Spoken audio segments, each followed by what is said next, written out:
नमस्कार दोस्तों, इस पॉलिटिकल की श्रृंखला को आगे बढ़ाने का प्रयास करते हैं। आज समझते हैं अपन राज्य सचिवालय और मुख्य सचिव के बारे में। इससे पहले कुछ चंद लाइनों के माध्यम से वीडियो की शुरुआत करना चाहते हैं कि नफ़रत कमाना भी इस दुनिया में आसान नहीं है। नफ़रत कमाना भी इस दुनिया में आसान नहीं है। आँखों में खटकने के लिए कुछ खूबियाँ तो होनी चाहिए। इसी के साथ अपनी इस पॉलिटिकल की श्रृंखला को आगे बढ़ाने का प्रयास करते हैं और समझते हैं राज्य सचिवालय एवं मुख्य सचिव के बारे में। इससे पहले अपन समझने से पहले अपन कुछ चंद मुद्दों के ऊपर डिस्कशन कर लेते हैं कि अपने देश में संसदीय शासन व्यवस्थाएँ संसदीय शासन व्यवस्था में जो कार्यपालिकाएँ होती हैं,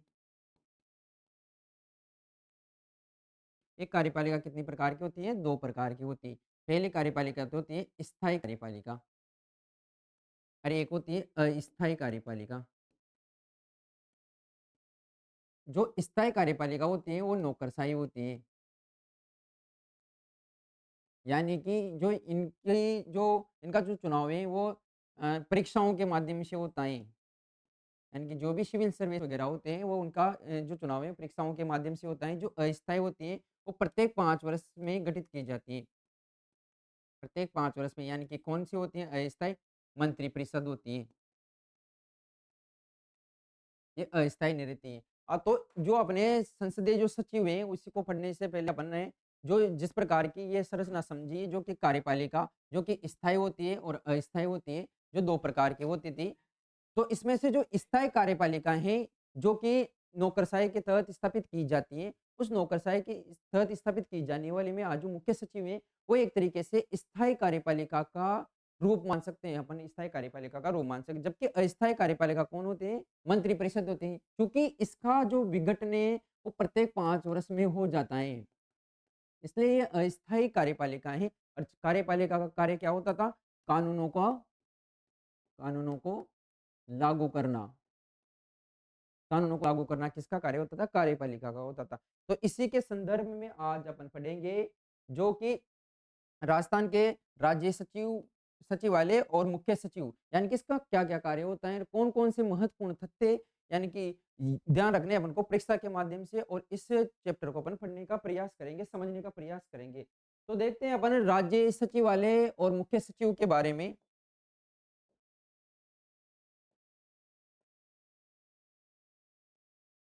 देखते हैं सचिवालय सचिवों का आलय होता है यानी कि घर होता है जिसमें राज्य सरकार के समस्त विभागों के राजनीतिक एवं प्रशासनिक कार्यपालक यानी कि नीति और कानूनों का निर्धारण करते हैं। यानी कि जो भी शासन सचिवालय का जिसमें सचिव भी आ गए और राजनीतिक प्रमुख भी आ गए यानी कि प्रशासनिक प्रमुख और राजनीतिक प्रमुख आ गए। ये सभी मिलकर क्या करते हैं? नीतियों का निर्धारण करते हैं, कानूनों का निर्धारण करते हैं। यानी कि ऐसा आलय या ऐसा घर या जिसको आलय कहते हैं, सचिवालय कहते हैं, जहाँ पर राज्य सरकार के राजनीतिक विभाग से संबंधित हो गए और या प्रशासनिक विभाग से संबंधित हो गए। ये सभी मिलकर नीतियों का निर्धारण करते हैं। यानी कि जो विधानसभा हो गई, उसमें जो कानून ड्राफ्ट तैयार किया जाता है कानूनों का, वो यहीं होता है एक तरीके से यानी कि नीतियों का निर्धारण यहीं होता है। कहाँ पर होता है? सचिवालय में होता है। यहाँ पर राजनीतिक और प्रशासनिक जो भी कार्यपालिक जो नीतियाँ निर्धारित की जाती हैं, वो कहाँ पर होती हैं? सचिवालय में आयोजित की जाती हैं या वे सचिवालय में होती है। प्रत्येक राज्य में एक सचिवालय होता है, ठीक है? ये राज्य प्रशासनिक प्रणाली सिस्टम के उच्चतर स्तर पर होते हैं। सर्वोच्च स्तर पर जो भी प्रशासनिक इकाई होती है, वो सचिवालय होता है। राज्य सचिवालय का प्रशासनिक प्रमुख मुख्य सचिव होता है तथा राजनीतिक प्रमुख कौन होता है? मुख्यमंत्री होता है। यानी कि जो राज्य सचिवालय है, ये राज्य सचिवालय का जो भी प्रशासनिक प्रमुख होगा, वो तो होगा मुख्य सचिव और जबकि राजनीतिक प्रमुख प्रमुख कौन होता है? सीएम होता है, चीफ मिनिस्टर होता है, मुख्यमंत्री होता है, ठीक है? राज्य सचिवालय में विभागों को प्रशासनिक विभाग कहा जाता है, जबकि केंद्र में मंत्रालय कहा जाता है इनको। राज्य सरकार में राज्य में क्या कहा जाता है इनको?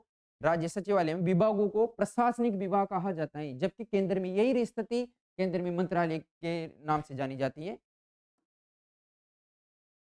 जयपुर में शासन सचिवालय की स्थापना द राजस्थान एडमिनिस्ट्रेट ऑर्डिनेंस 1949 को जारी किया गया था और राजस्थान में सचिवालय की स्थापना कब होती है? अप्रैल 1939 49 में जयपुर में होती हैं।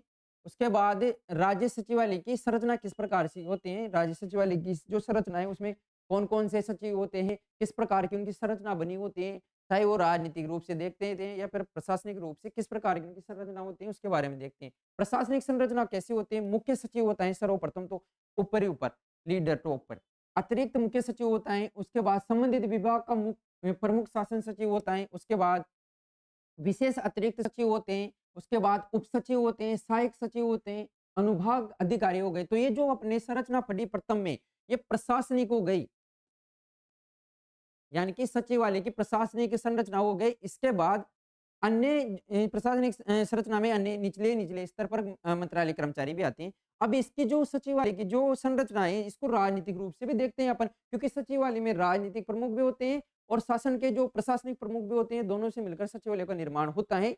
इसके संबंध में अपन संरचना में देखते हैं मुख्य सचिव जिसमें कैबिनेट मंत्री, जैसे कि सर्वप्रथम तो मुख्यमंत्री आएगा, जिस प्रकार से प्रशासनिक तौर पे अपन ने मुख्य सचिव को देखा है, उसी प्रकार से जो कि राजनीतिक संरचना में अपन पहले मुख्यमंत्री आता है, उसके बाद कैबिनेट मंत्री आता है, उसके बाद राज्य मंत्री आता है, फिर उप मंत्री आता है। इसी प्रकार से राज्य सचिवालय का निर्माण होता है।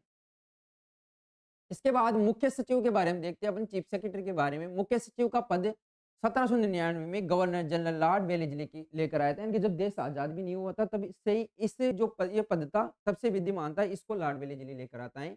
मुख्य सचिव शासन सचिवालय का मुखिया या मुख्य कार्यकारिणी अधिकारी होता है। जो भी मुख्य सचिव है वो शासन सचिवालय का तो एक तो मुखिया होता है और मुख्य कार्यकारिणी अधिकारी होता है, लेकिन ये प्रशासनिक तौर से प्रमुख होता है, ये राजनीतिक तौर से प्रमुख नहीं होता। अगर राजनीतिक तौर से प्रमुख पूछा जाए तो कौन होता है? मुख्यमंत्री होता है। यह राज्य सचिवालय के शीर्ष पद पर होता है, यानी कि सर्वोच्च पद पर कौन विद्यमान होता है? मुख्य सचिव विद्यमान होता है। और वहीं राजनीतिक प्रमुख से मान सकते हैं अपन, मुख्यमंत्री को मान सकते हैं कि मुख्यमंत्री सर्वोच्च सत्ता पर विद्यमान होता है सचिवालय की। यह सचिवों का मुखिया होता है। राज्य का सर्वोच्च प्रशासनिक अधिकारी भी यही होता है। यदि पूछा जाए कि राज्य का सर्वोच्च प्रशासनिक अधिकारी कौन होता है तो वो मुख्य सचिव ही होता है। इसके अलावा मुख्य सचिव राज्य सिविल सेवाओं जिसमें नौकरशाही संगठन का अध्यक्ष भी होता है वो। मुख्य सचिव को अवशिष्ट वसीयतदार कहा जाता है, क्योंकि किसी भी सचिव को जो कार्य आवंटित नहीं किए जाते हैं उन कार्यों को वही मुख्य सचिव करता है।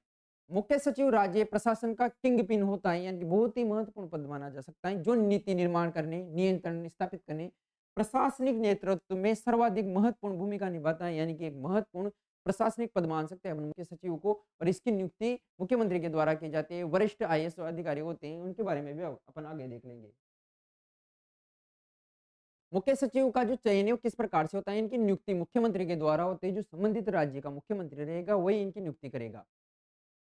भारतीय प्रशासनिक सेवा होते हैं जैसे कि आईएएस, इसका वरिष्ठ अधिकारी होता है। ये मुख्यमंत्री का विश्वास पात्र भी होना जरूरी है इनको।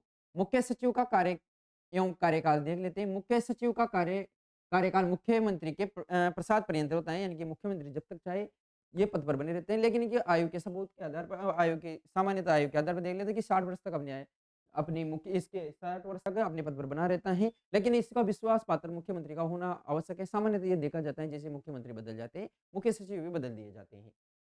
मुख्य सचिव को मुख्यमंत्री पद से हटा सकता है, यानी कि इनकी नियुक्ति भी मुख्यमंत्री के द्वारा की जाती है और इनको हटाने का जो कार्य है वो भी मुख्यमंत्री देखते हैं। अब मुख्य सचिव के कार्य कौन-कौन से हो सकते हैं? प्रमुख कार्य को देखते हैं अपन। मुख्यमंत्री के सलाहकार के रूप में कार्य करते हैं। सर्वप्रथम वेरी वेरी इंपॉर्टेंट कि मुख्य सचिव मुख्यमंत्री के सलाहकार के रूप में कार्य करते हैं। मुख्य सचिव मुख्यमंत्री का परामर्शदाता होता है। जो भी नीतियों से निर्धारित हो गए, किसी भी मामले में हो गया, उनको मुख्यमंत्री को सलाह देने का कार्य कौन करते हैं? राज्य के मुख्य सचिव सलाह देने का कार्य करते हैं। मुख्य सचिव मुख्यमंत्री व राज्य सरकार के सचिव के मध्य कड़ी के रूप में कार्य करता है। मंत्री परिषद के सचिव के रूप में भी कार्य करता है। मुख्य सचिव राज्य मंत्री परिषद के पदेन सचिव होता है। जो भी मंत्री परिषद होती है उनका पदेन सचिव होता है। वह इसकी उप समिति का भी सचिव होता है। जो भी इनकी उप समिति होती है राज्य मंत्री परिषद की, उसका भी सचिव होता है। मंत्रिमंडल सचिवालय का प्रशासनिक प्रमुख होता है ये। जो भी मंत्रिमंडल होगा उसकी जो प्रशासनिक संरचना है उसका मेन प्रमुख प्रशासनिक अधिकारी यही होता है। मुख्य सचिव मंत्रिमंडल का सदस्य न होते हुए भी उनकी बैठकों में भाग लेता है, यानी कि डायरेक्ट रूप से तो वो मंत्रिपरिषद का सदस्य नहीं होता, क्योंकि वो प्रशासनिक अधिकारी हैं, परीक्षाओं के माध्यम से चयन हुआ है उनका, मुख्यमंत्री के द्वारा नियुक्ति हुई है। पर ये मंत्रिपरिषद का सदस्य तो नहीं है, लेकिन फिर भी ये उनकी बैठकों में भाग लेता है, नीतियों का निर्धारण करने में सहयोग करता है, मुख्यमंत्री को सलाह देता है, मंत्रिपरिषद को सदस्यों को सलाह देने का कार्य करता है। मुख्य सचिव कैबिनेट और इसकी उपसमितियों की बैठकों में भाग लेता है। प्रमुख समन्वय के रूप में कहाँ-कहाँ कार्य करता है? देखो, मुख्य सचिव सचिवों की बैठकों की अध्यक्षता करते हैं। जितने भी सचिव होते हैं, उन सभी की बैठकों की अध्यक्षता मुख्य सचिव के द्वारा की जाती है। सचिवालय स्तर में नीचे के संभाग आयुक्तों और जिलाध्यक्षों, जिला प्रशासन के विभागों अध्यक्षों की बैठकों की अध्यक्षता करता है। यानी कि राज्य में जितने भी प्रशासनिक अधिकारी हैं, उनकी सभी की बैठकों की अध्यक्षता मुख्य सचिव के द्वारा की जाती है और जितने भी प्रशासनिक अधिकारी हैं, उनसे सबसे ऊपर मुख्य सचिव होता है, राज्य का सचिव होता है। मुख्य सचिव राज्य लोक सेवाओं का प्रमुख होता है और राज्य के वरिष्ठ लोक सेवकों की नियुक्ति भी यही करता है, स्थानांतरण यही करता है, ट्रांसफर करना है यहाँ से वहाँ, पदोन्नति भी वही करता है। इससे जुड़े हुए मामले कौन देखता है? मुख्य सचिव ही देखता है। मुख्य सचिव सामाजिक लेखा परीक्षक, जवाबदेही, पारदर्शिता सोसाइटी के स्थायी निकायों का अध्यक्ष भी होता है। तो ये बहुत ही महत्वपूर्ण पद माना जा सकता है। अन्य कार्य क्या-क्या हो सकते हैं मुख्य सचिव के? एक तो राज्य सरकार के प्रवक्ता के रूप में भी कार्य करता है।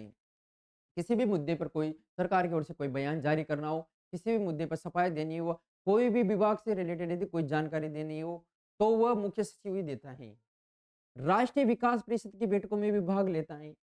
राज्य सचिवालय में क्या किस प्रकार के सुधार से संबंधित कौन-कौन सी समितियाँ बनी अभी तक उसके बारे में देख लेते हैं अपन। प्रशासनिक सुधार आयोग प्रथम बना था 1966 से 70 के मध्य अध्यक्ष थे इनके मोरारजी देसाई और के हनुमंतिया। राज्य सचिवालय पुनर्गठन समिति का निर्माण होता है 1959 को अध्यक्ष बनाए जाते हैं एसडी उज्जवल। राजस्थान सचिवालय पुनर्गठन समिति 1959 को 69 को बनती है और इसके अध्यक्ष होते हैं मोहन मुखर्जी। राजस्थान की प्रथम प्रशासनिक सुधार समिति यदि पूछा जाए तो 1963 में बनती है, अध्यक्ष होते हैं हरीश चंद्र माथुर साहब और इस समिति ने एक महत्वपूर्ण बयान दिया था मुख्य सचिव के बारे में जिसको ध्यान रखना है आपको। सरकारी मशीनरियों का प्रधान तथा मंत्रिपरिषद का सलाहकार होने के कारण मुख्य सचिव की अद्वितीय स्थिति है क्योंकि ये सलाहकार है और मंत्रिपरिषद का भी एक प्रमुख रूप से सलाहकार मान सकते हो तो इसकी जो स्थिति में अद्वितीय है, बहुत ही महत्वपूर्ण बन जाती है। प्रशासनिक सुधार समिति 1992 से 95 में बनी थी। इसके अध्यक्ष थे जेके भनोत और राजस्थान वित्तीय प्रशासनिक सुधार समिति की स्थापना की जाती है 1999 को। इसके अध्यक्ष बनते हैं शिवचरण माथुर साहब। प्रमुख मुख्य सचिव देख लेते हैं अपन और जिसमें मुख्यमंत्री कौन थे और जैसे कि शुरुआत के मुख्यमंत्री और जो अभी वर्तमान में उनके मुख्यमंत्री का नाम देख लेते हैं अपन। ये अपने पढ़ लिया है, डबल बार स्लाइड आ गई है। कार्य देख लिए अपन ने, समन्वय के रूप में भी देख लिया अपन ने। देखिए यहाँ से देखते हैं अपन मुख्यमंत्री जैसे कि श्री के राधाकृष्णन जी थे जो कि हीरालाल शास्त्री जी के समय मुख्य सचिव थे और अभी वर्तमान में श्री सुशांत पंत जी हैं जो कि भजन लाल जी शर्मा के समय ये दो मुख्यमंत्री ध्यान ये दो सचिव ध्यान रखने हैं अपन को मुख्य सचिव इसके बारे में आगे आगे देखते हैं अपन महत्वपूर्ण बिंदु क्या क्या हो सकते हैं। राजस्थान के प्रथम मुख्य सचिव के राधाकृष्णन है और राजस्थान की प्रथम महिला मुख्य सचिव कौन है? श्रीमती कुशल सिंह है। राजस्थान की दूसरी महिला मुख्य सचिव कौन है? श्रीमती उषा शर्मा जी हैं। सर्वाधिक कार्यकाल वाले मुख्य सचिव कौन है? भगत सिंह मेहता जी हैं। न्यूनतम कार्यकाल वाले मुख्य सचिव कौन है? एच एम माथुर साहब हैं। 6 दिन के लिए मुख्य सचिव बने थे सिर्फ। अनुसूचित जाति यानी कि एससी के प्रथम मुख्य सचिव कौन बने? निरंजन कुमार आर्य जी बने। अनुसूचित जनजाति यानी एसटी के प्रथम मुख्य सचिव कौन बने? ओपी मीणा जी बने। राजस्थान में राष्ट्रपति शासन अब तक कितनी बार लग चुका है? 4 बार लग चुका है। कौन-कौन से मुख्यमंत्री रहे थे, कौन-कौन से सचिव रहे थे, इनके बारे में अपन देखते हैं। और उनकी अवधि किस प्रकार से रही थी? राज्यपाल कौन थे, मुख्यमंत्री कौन थे और कारण क्या-क्या रहे थे? देखो राष्ट्रपति कौन-कौन थे ये भी देखेंगे अपन। प्रथम बार जो लगा वो 13 मार्च 1967 से 26 अप्रैल 1967 तक यानी 45 दिन का राष्ट्रपति शासन लगता है, जिसमें संपूर्णानंद जी के समय तो लागू होता है, सरदार हुकुम सिंह जी के समय समाप्त होता है और मुख्यमंत्री मोहनलाल जी सुखाड़िया जी थे। चुनाव में स्पष्ट बहुमत प्राप्त न कर मतलब न होने के कारण ये राष्ट्रपति शासन लगाया गया था और राष्ट्रपति कौन थे? डॉक्टर राधाकृष्णन थे जो कि अपने दूसरे नंबर के राष्ट्रपति थे और प्रथम उपराष्ट्रपति भी थे। दूसरा देख लेते हैं अपन कब से कब तक लगा 30 अप्रैल 1977 से 21 जून 1977 तक यानी कि 53 दिन तक लगा। वेदपाल त्यागी जी के समय तो लागू हुआ था, रघुकुल तिलक जी के समय समाप्त होता है ये। हरिदेव जोशी मुख्यमंत्री जी थे। 1975 का राष्ट्रीय आपातकाल लगाया गया था जो आंतरिक अशांति के आधार पर लगाया गया था। फिर उसके बाद संविधान संशोधन होता है और उसमें आंतरिक अशांति शब्द को हटा दिया जाता है और आंतरिक अशांति शब्द के आधार पर क्या जोड़ दिया जाता है अब सशस्त्र विद्रोह जोड़ दिया जाता है। उसके बाद अ, जो बीडी जत्ता जी थे, जो कार्यवाहक राष्ट्रपति थे। उसके बाद तीसरा कब लगा? 17 फरवरी 1980 से 5 जून 1980 तक, यानी कि 110 दिन तक लगा। रघुकुल तिलक जी थे राज्यपाल और भैरों सिंह शेखावत जी मुख्यमंत्री थे। गैर कांग्रेस सरकार थी जनता पार्टी के द्वारा। और नीलम संजीव रेड्डी जी जो क्या बोलते हैं उसको राष्ट्रपति जी थे। उसके बाद में अंतिम वाला देख लेते हैं अपन। 15 दिसंबर 1992 से 3 दिसंबर 1993 तक, यानी 354 दिन तक लगा था, सबसे ज़्यादा दिनों तक। यम चेन्ना रेड्डी जी के समय लागू हुआ था, बलीराम भगत जी के समय जाकर समाप्त होता है। भैरों सिंह शेखावत जी मुख्यमंत्री थे। बाबरी मस्जिद जो विवाद था उसके कारण लगाता है, और शंकर दयाल जी शर्मा क्या थे? राष्ट्रपति जी थे देश के। तो आपने आज समझने का प्रयास किया राज्य के जो मुख्य सचिव होते हैं उनके बारे में और सचिवालय के बारे में समझने का प्रयास किया है।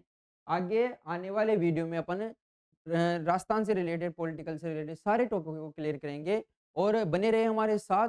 मैं आशा करता हूँ कि आपको हमारा वीडियो और हमारी जो मेहनतें हैं वो पसंद आ रही होगी। तो वीडियो को लाइक कीजिए, कमेंट करके बताइए कि किस प्रकार से आपको वीडियो लगा, और उसके बाद चैनल को सब्सक्राइब कीजिए। मिलते हैं नेक्स्ट इन्फॉर्मेशन वीडियो के साथ, तब तक के लिए जय हिंद, वंदे मातरम।